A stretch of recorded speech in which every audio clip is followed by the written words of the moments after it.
তবে খেতে খুব ইচ্ছে হচ্ছে, তো করি। দেখো আমাদের কোকোর কি অবস্থা, কোকোকে কামড়ে মানে ছাল চামড়া উঠিয়ে নিয়ে চলে গেছিলো, ওখান থেকে মাংসপিণ্ড একদম বেরিয়ে চলে এসছে। আর এখন দেখো ভোর বাজে 5টা 10 বাজে, 5টা বেশি হয়ে গেছে, চারিদিকে রাস্তা শুনশান। আর আমার গাছে 2-1টা করে ফুল ফুটছে, বেশি ফুল ফুটছে না এখন। তো চলো এবার আর দেরি করলে হবে না, আমার রান্না চাপাতে হবে, ঘরের দিকে যাওয়া যাক। ওই দিকে টোটন শুয়ে রয়েছে, তো কি রান্না করব, কালকে রাতে তো সবজি কাটিনি, তো ভাবছি ওদেরকে একটুখানি খিচুড়ি করে দিই। তো মুগ ডালের খিচুড়ি করব, যেহেতু আজকে নিরামিষ, তাই একটু মুগ ডালটা হালকা করে একটুখানি ভেজে নিচ্ছি। আর এইদিকে আমি গরম জল বসিয়েছি তোমার খিচুড়ির জন্য, তাড়াহুড়ো করে আর কি করব, খিচুড়িটাই বেস্ট। আর এইদিকে বাবুর জন্য আমি একটু ফল কাটবো বলে একটা আপেল একটা শরবতি লেবু নিয়ে নিলাম। তো আমার খিচুড়ি হয়ে গেছে, আলু ভাজাও হয়ে গেছে, অফ ক্যামেরায় অনেক কিছুই করে ফেললাম। তো খিচুড়ির মধ্যে আবার একটু ঘি না দিলে তো ভালো লাগে না, তাই আবার দেখো একটুখানি ঘি দিয়ে দিচ্ছি। ঘিটা দিয়েই আমার হয়ে যাবে বাবা মেয়ের খাবার গুছানো। তো এবার তোমার বাবুকে ওই যে ফলটাও কেটে দিয়েছি, এবার টিফিন বক্সগুলো গুছাবো। আর এইদিকে বাবুর জন্য একটা ডিম সেদ্ধও করে দিয়েছি। তো যাক এবার গুছিয়ে নিই। তো বাবু চলে যাওয়ার পর দেখো সব বিছানা টিছানা গুছানো হয়ে গেছে, এই ঘরের বিছানা গুছানো হয়ে গেছে। চা করেছি, সবাইকে চা দিয়ে দিয়েছি, মাও চা খাচ্ছে। এই ঘরেরও বিছানা গুছানো হয়ে গেছে। তো চলো এবার একটু চা নিয়ে বসলাম, ওরা ওই ঘরে টিভি দেখছে, খবর দেখছে, আমি চা নিয়ে খাই বসে। তো গুড মর্নিং, সবাই কেমন আছো? আশা করছি সবাই ভালো আছো, আমিও তোমাদের ভালোবাসায় তোমাদের আশীর্বাদে ভালো আছি। তো অনেক দিন পরে তোমাদের সামনে আসলাম, বেশ অনেক দিন ধরে ভিডিও দেওয়া হয় না। তো যাই হোক, তো সকালবেলা তো কোনো রকম একটু খাবার করলাম, মানে ওদেরকে কোনো রকম একটু করে দিলাম খিচুড়ি। আর এত সকালবেলা আর কি করব, কারণ বাঁধাকপি করবো ভাবছিলাম, বাঁধাকপি কালকে আর কাটা হয়নি, তো ওই জন্য আর মানে করতে পারিনি। তা দেখি এখন একটু বাঁধাকপি করতে পারি কিনা। আর শরীর এখন মোটামুটি আছে। ওরা ওই ঘরে চা খাচ্ছে, খবর দেখছে, তো আমি আবার একটু এই ঘরে বসলাম। সকালের সমস্ত কাজ হয়ে গেছে, এখন তো কাজ বলতে সকালবেলা শুধু বিছানাটা তোলা, আর বাদ বাকি তো দিদি আছে, দিদি করে দিয়ে যায় এসে, ওই জন্য আর বাদ বাকি কাজের উপরে আর এত টেনশন হয় না এখন। তো তোমরা কেমন আছো বলো, আগেও বললাম এখনও বলছি, নিশ্চয়ই ভালো আছো।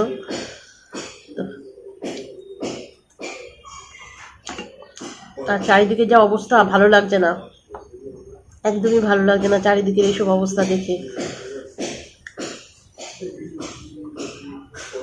আদৌ জানি না বিচার হবে কিনা, বিচার পাবে কিনা, তবে বিচারটা অবশ্যই হওয়া দরকার।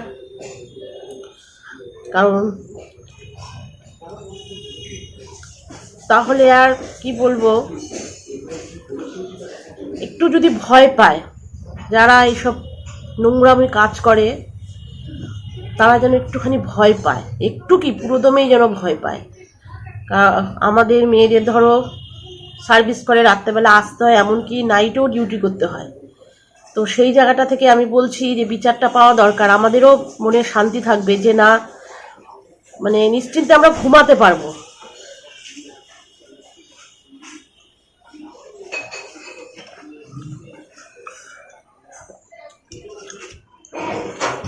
তো একটু খিচুড়ি রয়েছে আমার আর টোটনের, সেই খিচুড়িটুকু হয়ে যাবে। মাকে একটু রুটি দিয়ে দেবো, রুটি বানিয়ে রেখেছি, রুটি দিয়ে দেবো, দুধ আছে।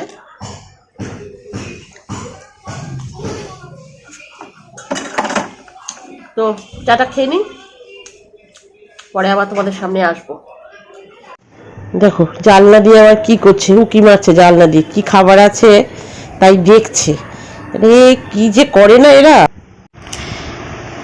তো দেখো সবজি কাটা হয়ে গেছে, বাঁধাকপি কাটলাম, বেগুন কাটলাম, আলু কাটলাম, আর এদিকে টমেটো, আদা, তারপরে কাঁচা লঙ্কা সব কাটলাম, যেহেতু আজকে নিরামিষ বাঁধাকপি করব। আর আমার যেন আজকে খুব টক খেতে ইচ্ছা হচ্ছে, আমার এমনিতে টক খেতে ভালো লাগে না, যাই হোক, আর আজকে খুব টক খেতে ইচ্ছা হচ্ছে। তোমরা কিন্তু আবার অন্য কিছু ভেবো না, টক খেতে কেন ইচ্ছা করছে, যাক দেখো এই আমটা তরুণকে আনতে দিয়েছি, দেখো এই আমটার দাম বলছে 14 টাকা। তাহলে বলো কি বলবে, কতটুকু আম হয়েছে কে জানে, 14 টাকা এইটুকু একটা আমের দাম। তো যাই হোক, খেতে যখন ইচ্ছা হয়েছে এখন তো রান্না করতেই হবে। জানি না কেন এত খেতে ইচ্ছা করছে। টক টক মানে কি সেরকম টক না যে মানে খুব টক হলে খাবো তা না, একটু মিষ্টি দিয়েই খাবো, তবে খেতে খুব ইচ্ছা হচ্ছে। তো করি রান্না বান্না সব ধুয়ে টুয়ে, তারপরে আবার তোমাদের সামনে আসছি। দেখো চাটনি বসিয়ে আবার বন্ধ করতে হয়েছে, তার কারণ তোমাদেরকে বলছি, বিশাল বড় একটা ফাড়া গেছে, মানে ওখানেই এতক্ষণ ছিলাম, মানে এত খারাপ লাগছে, জানি না ছেলেটা কেমন আছে। আর এদিকে ভাতটা চাপিয়েছি, মানে গ্যাস ট্যাস বন্ধ করেই দৌড়েছি, মা শুধু বলেছে পড়ে গেছে। দেখাচ্ছি তোমাদের কি করে কি ঘটনা ঘটলো।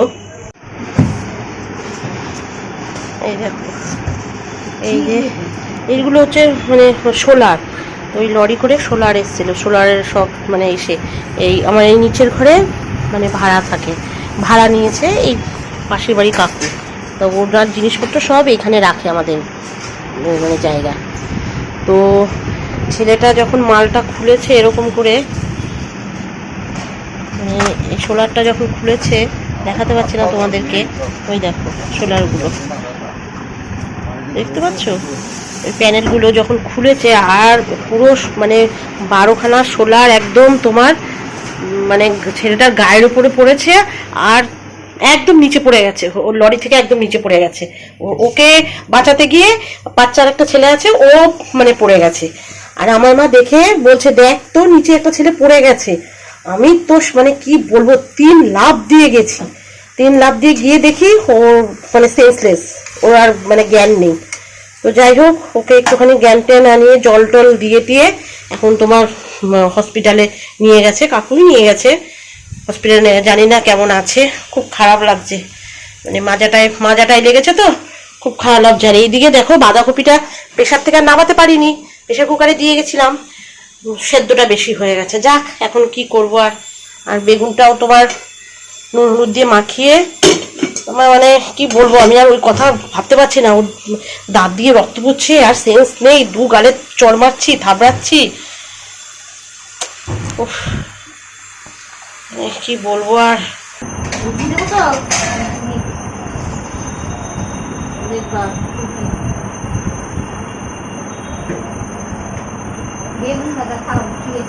আবার রাখার কি আছে, খাই নাও। এ বাবা, রাত্রে বাঁধাকপি আছে, বাঁধাকপি দিয়ে রুটি দিয়ে খাবা। বলে এত তরকারি খাওয়া যায় না, বলো তো। বেগুন ভাজা করেছি আর তোমার বাঁধাকপির তরকারি, তাই বলছে এত তরকারি দিয়ে খাওয়া যাবে না। হ্যাঁ ওই জন্য খাবে না।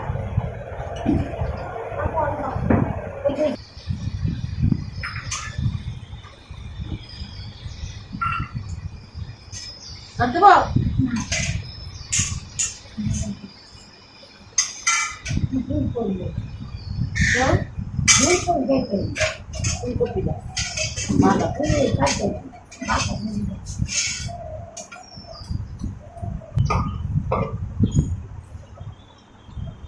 রোজই খাই ঠান্ডা ভাত, একটু গরম গরম ভাত ভালো লাগছে।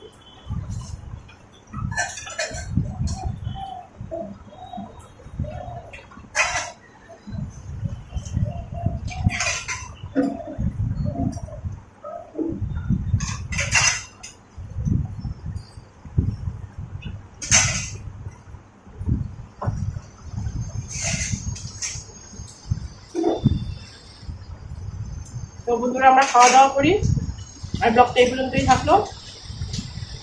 যদি ভালো লেগে থাকে অবশ্যই লাইক শেয়ার কমেন্ট করো। পুরো বন্ধু নতুন বন্ধু সবাইকেই জানাই অনেক অনেক ভালোবাসা। আর কেমন হয়েছে ব্লগটা অবশ্যই কমেন্ট করে জানাবে।